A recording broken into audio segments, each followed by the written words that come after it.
पिछले एपिसोड में एल्डरडी हैरान हो गया था क्योंकि मिस बिंग अपने टीचर की एकमात्र स्टूडेंट है, लेकिन उसे भी अपने मास्टर के बारे में कुछ भी पता नहीं है। इसके बाद वो मिस बिंग से कहता है कि मुझे लगता है तुम अपने मास्टर की सबसे अच्छी स्टूडेंट हो, क्योंकि वो भी सेंगडन के एल्डर से काफी बेटर है, इसलिए तुम हमेशा ही उसे अपना टीचर मानना, क्योंकि ऐसे मास्टर बार बार नहीं मिलते।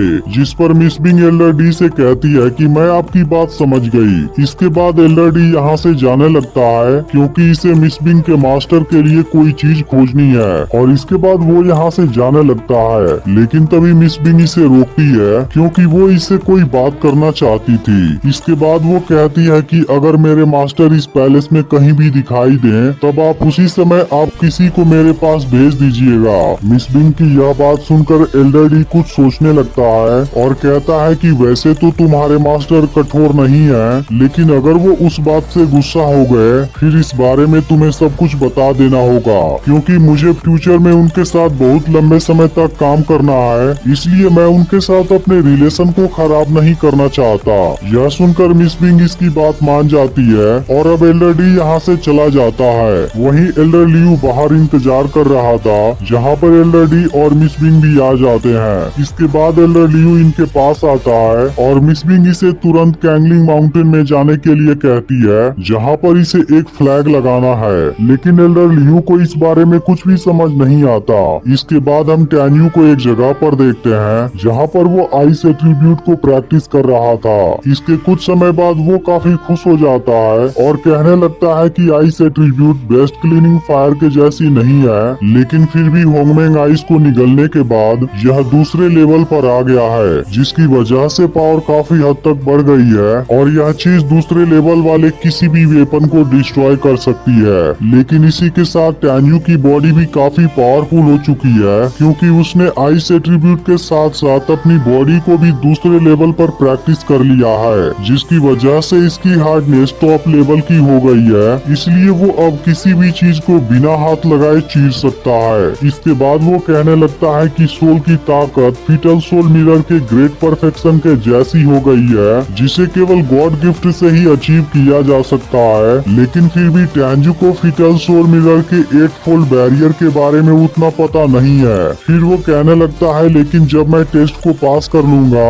उसके बाद मुझे टाइम एंड स्पेस टावर में जाने का मौका मिलेगा, उसके बाद प्रमोशन तो पक्का है। इसके बाद टैन्यू अपना आइस एट्रीब्यूट लेता है और अब यहाँ से निकल जाता है। लेकिन इसके बाद टैन्यू जैसे ही बाहर निकलता है, यहाँ पर 2 और पावरफुल स्टूडेंट आ जाते हैं। इनको देखते ही टैन्यू समझ जाता है कि जरूर कोई बात है, लेकिन इस वक्त वो चीजों को खराब नहीं करना चाहता था, इसलिए वो यहाँ से जाने लगता है। लेकिन तभी लड़का इसकी बेइज्जती करने लगता है और इसे रुकने के लिए कहता है। यह सुनते ही टैन्यू को गुस्सा आ जाता है और कहता है, अगर तुमने फिर कहा तो। यह सुनकर लड़का कहता है, मुझे लगता है तुम अपने जिंदगी से परेशान हो चुके हो। लेकिन इसी वक्त यहाँ पर एक एल्डर आ जाता है और वो इनको शांत हो जाने के लिए कहता है। इसके बाद एल्डर सीधे टैन्यू के पास आता है और कहता है कि पगोड़ा अपने आप ओपन होगा, लेकिन तुम अभी इसके लिए रेडी नहीं हो। इसके बाद टैन्यू एल्डर को थैंक यू बोलता है और अब एल्डर यहाँ से जाने लगता है। लेकिन तभी लड़का कहता है कि टैन्यू, तुमने मेरे भाई को मारा था, इसलिए मैं उसका तुमसे बदला लेना चाहता हूँ और आज मैं तुम्हें लाइफ एंड डेथ मैच के लिए चैलेंज करता हूँ। इस पर टैन्यू कहता है कि अगर तुम चाहते हो फिर मैं भी इसके लिए तैयार हूँ। अब इस बात को सुनकर यहाँ के स्टूडेंट हैरान हो जाते हैं, क्योंकि टैन्यू अभी भी किसी से नहीं डर रहा था।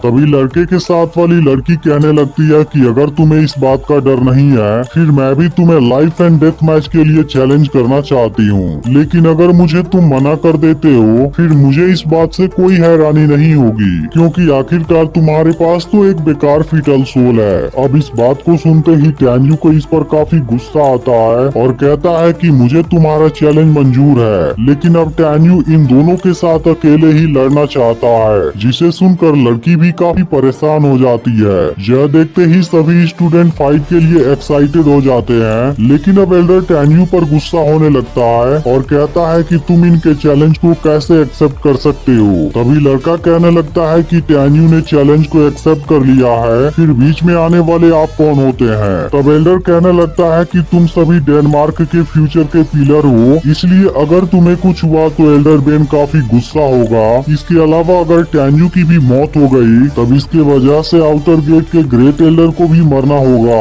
जिसकी वजह से यह मैच काफी खतरनाक है और अब एल्डर भी काफी परेशान हो जाता है। इसलिए वो कहता है कि तुम लोगों की डेथ फाइट तभी होगी जब एल्डर बेन और सेन यहाँ पर होंगे। इसलिए उनके फाइनल बैटल के बाद ही लाइट हाउस को शुरू किया जाएगा और इसके बाद एल्डर एक स्टूडेंट को कैंगलिंग माउंटेन में जाने के लिए कहता है ताकि सेन जीसी को यहाँ पर बुलाया जा सके। इसके बाद एल्डर बेन के स्टूडेंट को भी उसे बुलाने के लिए भेजता है। अब ऐसी सिचुएशन को देख सभी स्टूडेंट भी हैरान होते हैं और कहते हैं कि यहाँ पर कुछ बड़ा होगा।